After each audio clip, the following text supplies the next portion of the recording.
Given this order 11 times in my career. I have given it to frightened recruits and to decorated fleet captains who thought their decorations made them immune to fear. I have given it in the cold of deep watch, when the sector beyond the markers is nothing but silence, and the instruments register nothing moving. I have given it and watched the faces of those receiving it change. The same change, every time in every species, behind every kind of eyes. As the weight of what I am telling them arrives not in their minds but somewhere lower, somewhere older, in whatever part of a living thing knows, without being told, that the ground it stands on is the last ground. Hold this line. Do not cross the markers. Do not send a probe. Do not answer any signal that originates from beyond the boundary, regardless of content, regardless of claimed identity, regardless of how long it has been transmitting. Log it, seal the log, and hold this line. That is the order. That is all the order has ever been. I am the station commander of watchpost Valkyrie 12. Sits at the outermost edge of the designated buffer zone. 42 light minutes from the first marker. The post was built before my appointment, before my predecessor's appointment, before records I have been cleared to read. Whoever built it understood something that most of the species who have come to staff it across the centuries did not. Point of the watchpost is not to watch. The point is to hold, to be the last fixed thing in the charted universe, and to not move from it. I have held this post for 9 years. In that time I have sent 4 crews home and accepted 4 new ones. Crew I am addressing now arrived 6 cycles ago. They are young by their species reckoning, and young in the way that matters here, is to say they have not yet been afraid of anything they could not see. That will change. It always changes. I would prefer to change it with words before the sector itself changes it in a manner less gentle. So I tell them what I know, not everything. There are things sealed in the post's archive that I have chosen not to read, and I will not read them. There are logs from the crews who came before the crews before me. Logs that were sealed not by order, but because the person who wrote the last entry stopped writing mid-sentence, and no one who came after wished to know what interrupted them. I do not tell the new crew about those. What I tell them is this. 40 years before my appointment, a confederacy of 7 systems decided that the boundary was a superstition. They were not a small power. They had warships of considerable sophistication, a fleet that had absorbed smaller neighbors without significant resistance, and an intelligence apparatus that had told them, with the confidence of a service that had never been wrong, that the silence beyond the markers was not menace but absence, that the zone was empty, that whatever had once lived there was long gone, and that the only thing holding anyone back was an old fear that no longer had an object. They assembled a fleet, not an exploratory mission, a fleet. They crossed the first marker on a scheduled date, having announced their intention to several neighboring powers, who did not join them but did not stop them. The fleet did not return. Do not mean that it was destroyed in the sense of wreckage and distress beacons and floating hulls for salvagers to find later. I mean that it crossed the marker, and then there was nothing. No wreckage, no signal, no distress call, no emergency buoys. And the ships carried emergency buoys, the kind that are designed to broadcast automatically if the hull is breached. Power fails if the crew becomes incapacitated. The buoys did not broadcast.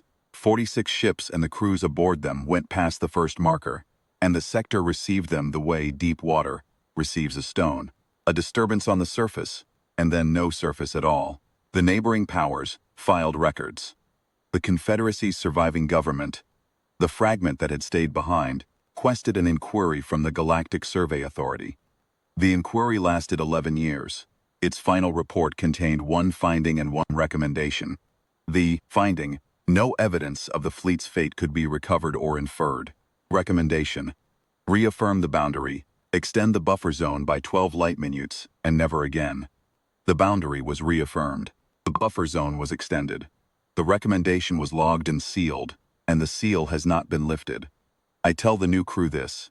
I tell them because I find in my experience that there are 2 kinds of person who come to staff this post. First kind is afraid of the zone before they arrive. They have heard the stories in the way you hear stories told across a table, with the comfortable distance of something that happened long ago and far away.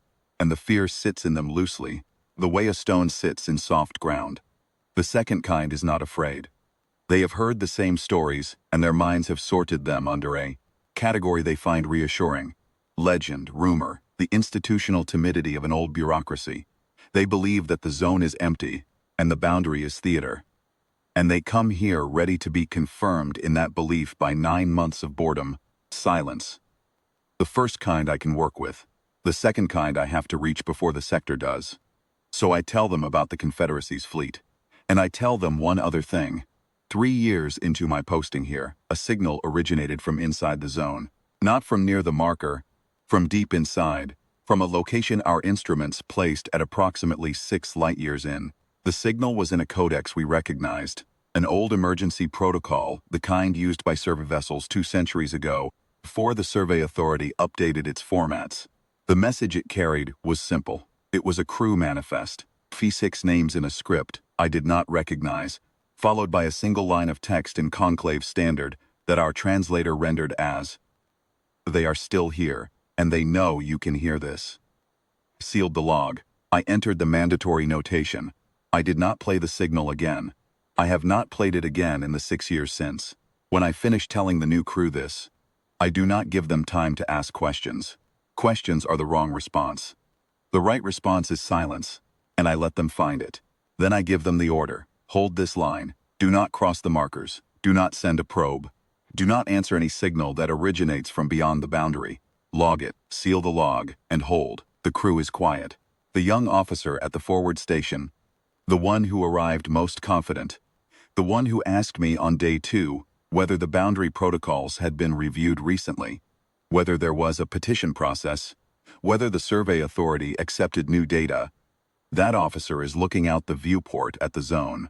I know what the zone looks like from that viewport. I have looked at it for 9 years. It looks like nothing. It looks like space. Dark, distant, unmoving, indifferent.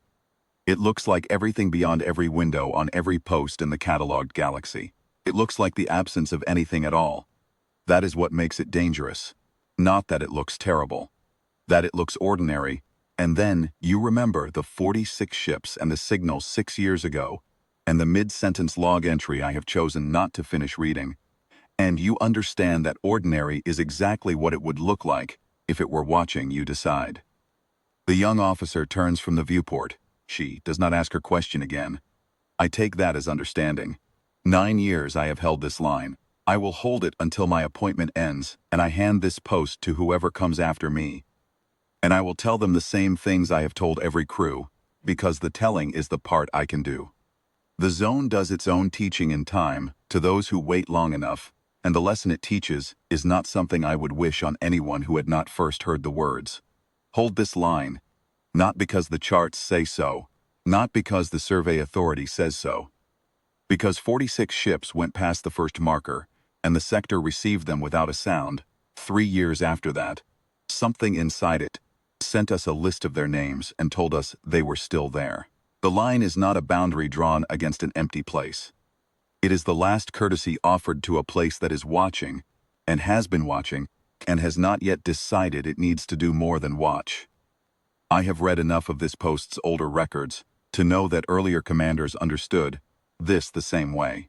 The phrasing shifts across the centuries, the species of the crew changes, the instruments grow more sophisticated, and the maps more precise.